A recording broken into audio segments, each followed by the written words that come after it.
जय हिंद मेरे प्यारे साथियों, आप सभी को नमस्कार। तो आज के इस वीडियो में हम लोग अपरिमेय संख्याओं के ऊपर जो सवाल पूछा जाएगा, जो क्लास 10th में आपका फर्स्ट चैप्टर में जो अपरिमेय संख्याओं पर सवाल बनाया गया है, उसके विषय में डिस्कस करने वाले कि किस प्रकार से सवाल पूछा जाएगा। तो देखिए, जितने भी अपरिमेय संख्याएं होंगी बस उनको प्रूफ करके दिखलाना होगा कि हाँ बताइए कि ये सच में अपरिमेय संख्याएं हैं। हमको बस उसको प्रूफ करके दिखलाना होगा कि हाँ वास्तव में वे अपरिमेय संख्याएं। और कैसे प्रूफ करेंगे, तो चलिए देखते हैं। तो अपरिमेय संख्याओं के विषय में एक बार हम आप लोगों को ओवरव्यू दे देते हैं कि अपरिमेय संख्याएं होती क्या है। तो देखिए, अपरिमेय संख्याएं वह संख्याएं होती है जिनका दशमलव प्रसार जो होता है अनंत तक जाता है, लेकिन निश्चित पैटर्न से नहीं जाता है। यानी कि शुद्ध हिंदी में बतलाएं तो अपरिमेय संख्याएं वह संख्याएं होती हैं जिनका दशमलव प्रसार अनावसानी का मतलब जो शांत नहीं होता है, और अनावर्ती का मतलब आवर्त, निश्चित आवर्त नहीं बनाते। निश्चित आवर्त का मतलब एक निश्चित पैटर्न, जैसे लगे कि किसी संख्याओं की बार बार पुनरावृत्ति हो रही हो तो ये एक आवर्त बना रहे हैं, एक निश्चित आवर्त बना रहे हैं, इसको बोलते हैं निश्चित आवर्त बना रहे हैं। जैसे 5 7 5 7 5 7, तो एक निश्चित आवर्त बना रहे हैं, एक निश्चित आवर्त बना रही है। लेकिन इसमें देखेंगे तो कोई निश्चित आवर्त नहीं बना रहा है। अगली कौन सी संख्या आ जाएगी दशमलव संख्या में, या हम लोग डिसीजन ही कर ही नहीं सकते हैं। जैसे कि मान लीजिए 3 ये पाई का मान है 3.1 4 1 5 9 2 6 5 3 5। इस तरह से जो मन करे वही संख्याएं आती चली जा रही है। यह हम अनुमान नहीं लगा पा रहे हैं कि अगला संख्या कौन सा आएगा। तो इसी को कहते हैं कि ये निश्चित पैटर्न से आगे नहीं बढ़ रही है, इनका आवर्त निश्चित नहीं है, ये निश्चित आवर्त बना नहीं रही है संख्याएं। तो ऐसी ही संख्याओं को क्या कहते हैं, अपरिमेय संख्याएं कहते हैं। इन अपरिमेय संख्याओं को यदि परिमेय संख्या में कन्वर्ट करने का प्रयास करेंगे तो नहीं कर पाएंगे। तो यही होती है क्या, अपरिमेय संख्याएं।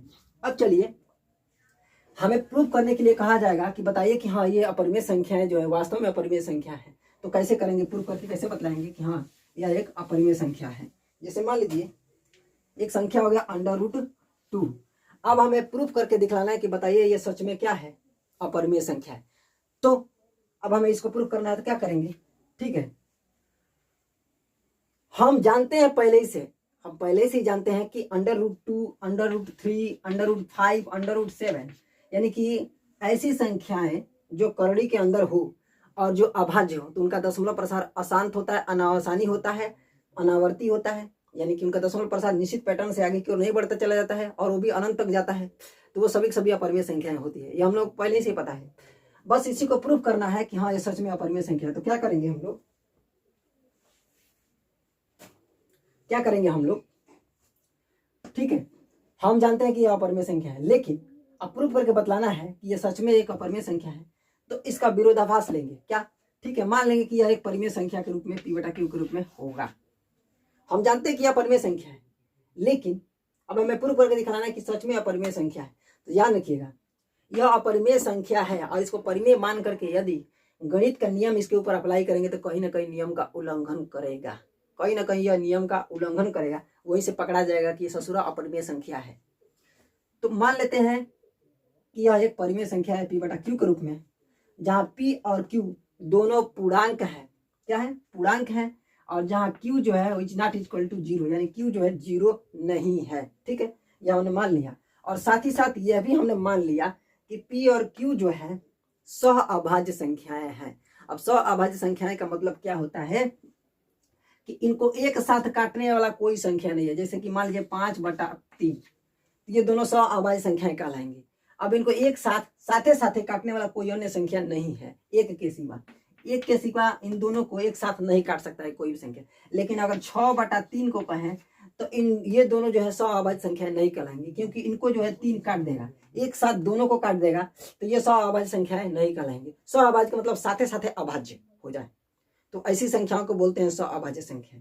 लेकिन ये साथे अभाज्य है नहीं, ये साथे भाज्य है। 3 आएगा तो इनको एक साथ काट देगा, तो इसलिए ये साथे क्या है, भाज्य है, लेकिन ये साथे अभाज्य है। तो ऐसे भी मान लेते हैं कि P/Q जो है वह साथे क्या है, अभाज्य है, इसी को बोलते हैं सह अभाज्य है। तो हमने मान लिया P/Q के रूप में ये √2 जो है एक परिमेय संख्या है, जहाँ P और Q दोनों पूर्णांक भी हैं और साथ में सह अभाज्य है। यानी कि इन दोनों को एक के सिवा काटने वाला अन्य कोई संख्या नहीं है। यानी कि इसका मतलब यह हुआ कि इसके अभाज्य गुणनखंड में, यानी P के अभाज्य गुणनखंड में और Q के अभाज्य गुणनखंड में एक के सिवा उभयनिष्ठ गुणनखंड और कोई नहीं होगा। एक के सिवा और इन दोनों के अब अभाज्य गुणनखंड में एक के सिवा कोई अभाज्य गुणनखंड नहीं होगा, यानी कि उभयनिष्ठ गुणनखंड, हाँ उभयनिष्ठ गुणनखंड, इन दोनों के अभाज्य गुणनखंड में एक के सिवा उभयनिष्ठ गुणनखंड और कोई नहीं होगा। ठीक है, जब हमने जिसको ये पहले हमने क्या कर लिया, हमने मान लिया। अब मान लीजिए 3/5 ले लें तो इन दोनों का एक के सिवा काटने वाला और कोई उभयनिष्ठ गुणनखंड होगा नहीं। इसके भी गुणनखंड में क्या आएगा 3 × 1, और इसके भी उभयनिष्ठ गुणनखंड में क्या आएगा, इसके भी गुणनखंड में क्या आएगा अभाज्य गुणनखंड में 5 × 1। तो एक के सिवा अन्य कोई उभयनिष्ठ गुणनखंड है इन दोनों को काटने वाला, माने कि एक के सिवा इन दोनों के अभाज्य गुणनखंड में और कोई गुणनखंड है नहीं है। तो बस यही हमने क्या कर लिया, यहाँ पर मान लिया कि P और Q को एक के सिवा अन्य कोई अभाज्य गुणनखंड नहीं है काटने वाला। ठीक है, मान लिया। चलिए अब आगे बढ़ते हैं। अब हम क्या करते हैं, इस Q को इधर पक्षांतर कर देते हैं। तो Q इंटू क्या हो गया, √2 हो गया। ठीक है, इधर आ गया P, इधर क्या आ गया P। अब हम क्या करते हैं, दोनों पक्षों का वर्ग कर देते हैं। दोनों पक्षों का वर्ग करेंगे तो ये क्या हो जाएगा, जब √2 का √2 में जब गुणा होगा तो √2 में क्या आ जाएगा 4, तो इसका वर्गमूल हो जाएगा 2।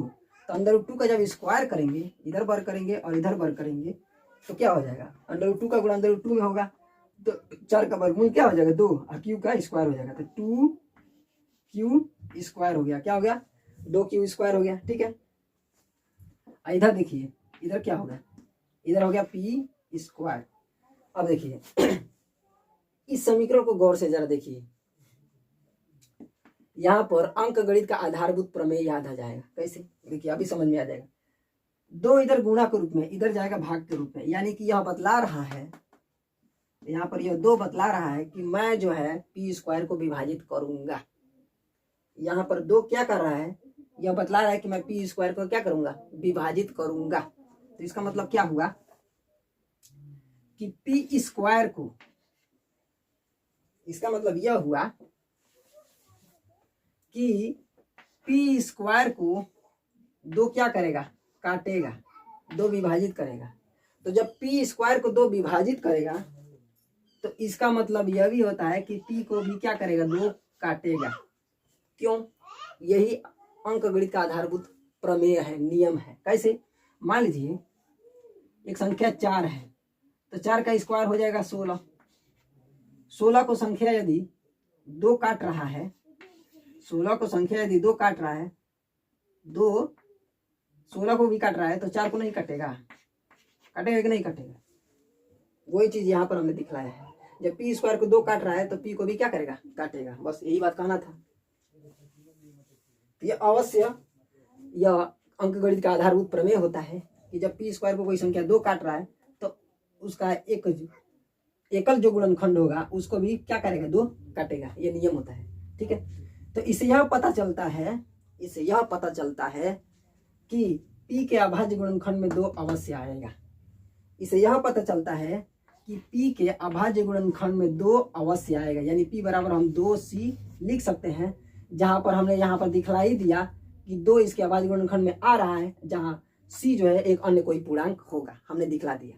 क्योंकि जब P को 2 काट दे रहा है तो इसका मतलब इसका अभाज्य गुणनखंड में 2 आएगा, तो 2 को हमने दिखला दिया, और एक अन्य कोई पूर्णांक होगा जिसके साथ गुणा होकर के P बना है। ठीक है, बस यही हमने दिखा दिया। तो P = 2C लिख सकते हैं। तो यहाँ पर P बराबर हम क्या लिख सकते हैं, 2C रख सकते हैं। तो हम यहाँ पर P बराबर 2C रख देते हैं। जब 2C रखेंगे P बराबर, तो इसका वर्ग करेंगे। ठीक है, तो इधर हो जाएगा क्या, 2Q स्क्वायर, और इधर हो जाएगा 2 का वर्ग करेंगे तो 4 हो जाएगा, C इधर स्क्वायर हो जाएगा, 4C स्क्वायर। ठीक है, इधर देखिए, इधर हो गया 2Q स्क्वायर, 2Q स्क्वायर। अब ध्यान से देखिए, ध्यान से थोड़ा देखिएगा, दिखाई दे रहा है ना, चलिए दिखाई दे रहा है। अब देखिए 2 से 4 को काट देंगे, 2 से जब 4 कट जाएगा तो इधर हो जाएगा 2C स्क्वायर, और इधर हो जाएगा केवल क्या, Q स्क्वायर। दिखाई दे रहा है ना,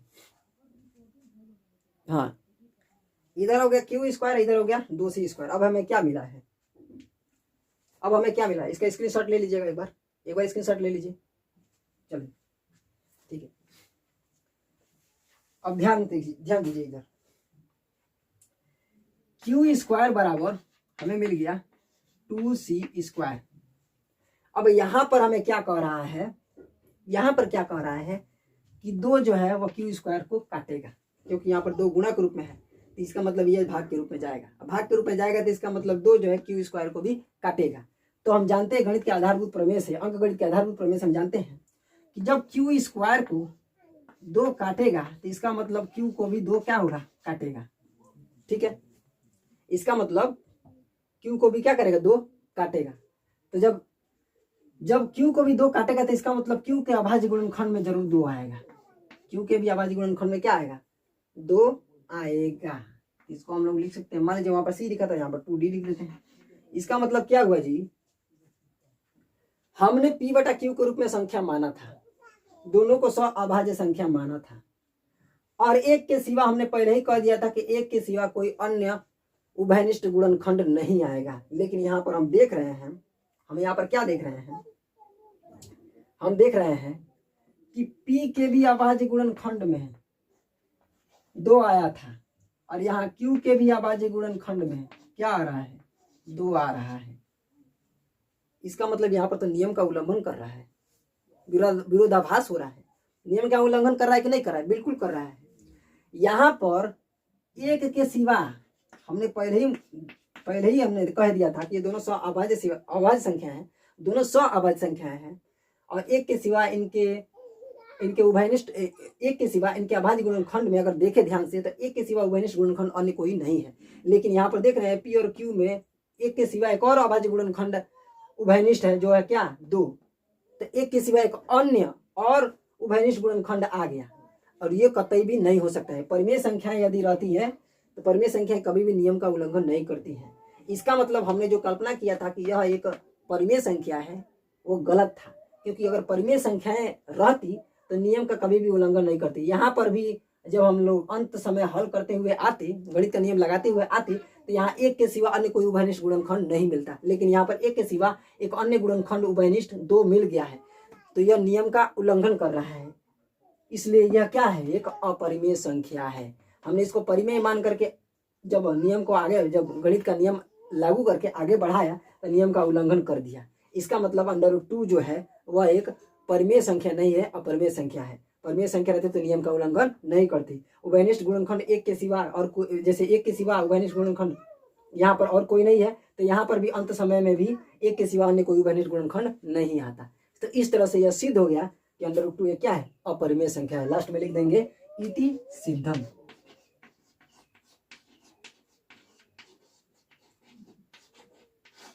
ठीक है, उम्मीद है आपको समझ में आया होगा। अब चलिए एक और देख लेते हैं। तो जिस प्रकार हमने √2 को एक अपरिमेय संख्या सिद्ध किया था, ठीक उसी प्रकार से √3, √5, √7, √11, √17, उसी प्रकार इन सभी संख्याओं को भी अपरिमेय संख्या के रूप में सिद्ध करेंगे, जिस प्रकार अभी हमने थोड़ी देर पहले सिद्ध किया था। ठीक है, अब ध्यान समझिए, √ के अंदर मतलब कि वह संख्याएं हो यानी कि अभाज्य संख्या हो। √ के अंदर कौन सी संख्याएं हो, अभाज्य संख्या हो। तो इस तरह से भी जो अन्य अब इस प्रकार की भी जो अपरिमेय संख्याएं बनती है, बिल्कुल इसी प्रकार से जिस प्रकार से हमने √2 को सिद्ध किया था अपरिमेय, इसको भी हम लोग क्या करेंगे, अपरिमेय सिद्ध करके देखेंगे। यानी कि अभी क्या होते हैं, अपरिमेय संख्या ही होते हैं। ठीक है, अब चलिए, अब डिफरेंट टाइप से यदि हमें क्वेश्चन पूछ लिया जाए, मान लीजिए अपरिमेय संख्याओं और परिमेय संख्याओं का योगफल और यदि अंतर दे दे तो इनको अपरिमेय संख्या होते हैं, कैसे सिद्ध करेंगे। हम तो पहले जानते हैं कि अपरिमेय संख्याओं को जब किसी परिमेय संख्या में जोड़ते हैं या फिर उनका अंतर निकालते हैं तो इनका अंतर सदैव अपरिमेय संख्या होता है। अब इसको हम लोग प्रूफ कैसे करके बतलाएंगे कि हाँ, इनका अंतर और योगफल सदैव अपरिमेय संख्या होता है। यानी कि जैसे मान लीजिए 2 + √3 दे दिया हो, ठीक है, एक अपरिमेय संख्या और एक क्या है, परिमेय संख्या। अब हम कैसे प्रूफ करके बतलाएंगे कि हाँ, इनका योगफल सदैव अपरिमेय संख्या ही होता है। कैसे सिद्ध करेंगे कि हाँ, इनका योगफल अपरिमेय संख्या हुआ है। तो हम क्या करेंगे, मान लेंगे कि यह एक परिमेय संख्या है। ठीक है, और जब इसको मान लेंगे परिमेय संख्या है, तो जब इसके ऊपर गणित का नियम अप्लाई करेंगे तो जरूर कहीं ना कहीं यह नियम का उल्लंघन करेगा, वही पकड़ा जाएगा कि यह परिमेय संख्या है। नियम का उल्लंघन, अगर परिमेय संख्याओं के लिए जो नियम बनाया गया है वह नियम हम अपरिमेय संख्याओं के ऊपर जब लेकर के अप्लाई करेंगे तो जो कहीं ना कहीं यह नियम का उल्लंघन करेगा, वही पकड़ के हम धड़ाक से बतला देंगे कि यह क्या है, इनका योगफल अपरिमेय संख्या ही होगा। सुन भैया, थोड़ा बच्चे ने हल्ला करने लगे थे तो उनको चुप कराने के लिए हम लोग चले गए थे। तो आइए अब इसको हम लोग प्रूफ करके दिखाएंगे कि हाँ इनका योगफल जो है अपरिमेय संख्या होगा। कैसे? चलिए, हमने इसको मान लिया कि P बटा Q के रूप में एक परिमेय संख्या है। ये तो हम जानते हैं कि इनका योगफल सदैव अपरिमेय संख्या होगा, ये तो हम जानते हैं, लेकिन हम मान लेते हैं कि यह एक परिमेय संख्या P बटा Q के रूप में होगा, जहां P और Q दोनों क्या है, पूर्णांक है, और इन दोनों का उभयनिष्ठ गुणनखंड केवल एक है, क्योंकि ये दोनों क्या है, सहअभाज्य संख्या है। ये भी मान लेते हैं। समझ में आया क्या कर रहे हैं? हम मान लेंगे कि यह एक परिमेय संख्या P बटा Q के रूप में होंगे, जहां P और Q दोनों पूर्णांक है और Q is not equal to 0, तथा ये दोनों क्या है, सहअभाज्य संख्याएं हैं। सहअभाज्य संख्याएं का मतलब इनको साथे साथे काटने वाला अन्य कोई संख्या नहीं है एक के सिवा। या जैसे कि मान लीजिए 5 और हमने 2 को ले लिया, तो 5 और 2 को एक साथ काटने वाला अन्य कोई संख्या नहीं है केवल एक के सिवा। ठीक है, तो ऐसा ही मान लेंगे कि P और Q जो पूर्णांक संख्या है, धन पूर्णांक संख्या है, इनको एक के सिवा अन्य कोई संख्या काटने वाला नहीं है। ऐसा हमने पहले इसको क्या कर लिया, मान लिया। अब हम क्या करेंगे, 2 + √3 को उतारेंगे इक्वल टू P बटा Q ले लेंगे। ठीक है, अब देखिए 2 को पक्षांतर करके उधर फेंक देंगे, तो जब उधर फेंकेंगे तो √3 इज इक्वल टू हो जाएगा P बटा Q माइनस में 2। अब क्या देख रहे हैं बाबू, √3 को तो हमने पहले ही प्रूव कर चुके हैं कि यह क्या है, अपरिमेय संख्या है, और इधर क्या आ रहा है, P बटा Q परिमेय, और इधर भी -2 भी परिमेय। तो परिमेय संख्याओं का अंतर भी परिमेय संख्या होता है, ये हम पहले ही जानते हैं। और इधर क्या है, √3 को हमने पहले ही प्रूव कर चुके हैं कि यह एक अपरिमेय संख्या है। तो अपरिमेय संख्या की बराबरी कभी परिमेय संख्या कर सकता है? कभी भी नहीं कर सकता है। ये पहले ही बतला दे रहा है कि भाई हम अपरिमेय संख्या है, तो तुम परिमेय संख्या हो तो हमारी बराबरी नहीं कर सकते हो, हम विरोधाभास करेंगे, विरोध करेंगे। तो इसने पहले ही क्या कर दिया, यहाँ पर विरोध कर दिया। तो यहाँ पर विरोधाभास हो रहा है, एक अपरिमेय है और एक परिमेय है, तो अपरिमेय कभी परिमेय के बराबर नहीं हो सकता है। हम पहले ही प्रूव कर चुके हैं कि √3, √2, √5, √7 ये अपरिमेय संख्याएं होती हैं, और अपरिमेय संख्याओं की बराबरी कोई परिमेय संख्या न बल्कि अपरिमेय संख्या ही कर सकता है। यानी कि हमने इसको मान लिया था, हमने इसको जो माना था कि यह P बटा Q के रूप में, या हमने इसको 2 को पहले भूल जाइए, हमने इसको मान लिया था कि P बटा Q के रूप में होगा, यानी कि इसको हमने परिमेय समझ करके जब नियम का पालन इस पर करवाया तो नियम का क्या कर दिया, उल्लंघन कर दिया। यहाँ पर खुद बतला दिया कि मैं अपरिमेय संख्या हूँ, अपरिमेय संख्या कभी भी परिमेय संख्या के बराबर नहीं हो सकता है। तो जब मैं अपरिमेय संख्या हूँ तो अपरिमेय संख्या में किसी भी संख्याओं को जोड़ोगे या फिर घटाओगे तो परिणाम में भी अपरिमेय संख्या ही होगा, अपरिमेय संख्या ही होगा।